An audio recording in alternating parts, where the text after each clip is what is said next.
Welcome to go computers. ఈ రోజు 2-in-1 power bank గురించి డిస్కస్ చేద్దాం.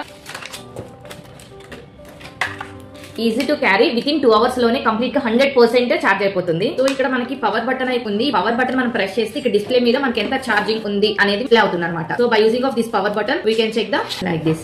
ఎడ్జెస్ కూడా చాలా నీట్ గా ఇచ్చారు. ఇక్కడ మనకి 3 points ఇచ్చారు. ఈ 3 points వచ్చేసి lighting purpose and type C and USB port connect చేయడానికి, అలానే సి పిన్ ఛార్జింగ్ ఇచ్చారనమాట. అట్ ఏ టైం మనం 3 డివైస్ ని కనెక్ట్ చేసుకుని యూస్ చేయొచ్చు. ల్యాప్టాప్ ఛార్జర్ ఇచ్చారు. మనం ల్యాప్టాప్ కూడా ఇప్పటి నుండి పవర్ బ్యాంక్ ని క్యారీ చేయొచ్చు అనమాట. 6999 ఉంది దీని ఎంఆర్పీ ప్రైస్. బట్ మనం 45% డిస్కౌంట్ లో ఇస్తున్నాం అనమాట. 4000 to 4500 బిట్వీన్ లో నేను ప్రొవైడ్ చేస్తున్నాను. ఎవరికి అయినా కావాలి అనుకుంటే డైరెక్ట్ గా షాప్ కి విజిట్ చేసి మీరు పర్చేస్ చేయొచ్చు. లేదు అంటే వాట్సాప్ నెంబర్ నేను డిస్ప్లే మీద మెన్షన్ చేస్తాను. ఆ నెంబర్ కి కాల్ చేసినా వాట్సాప్ మెసేజ్ చేసినా సరే మీకు రిప్లై వస్తుంది. ఆర్డర్ ఈజీగా ప్లేస్ చేయొచ్చు. హైదరాబాద్ వాళ్ళకి సేమ్ డే డెలివరీ అవుతుంది. అవుట్ నుండి మీరు ఎవరైనా ఆర్డర్ ప్లేస్ చేసినట్లయితే 1 or 2 days లో మీకు డెలివరీ చేస్తాం. Contact number 7730001215 and 1216. ఏ నెంబర్ కైనా మీరు కాంటాక్ట్ చేయొచ్చు. Coming to office address, shop number 53 Everest block, Aditya enclave, Ameerpet.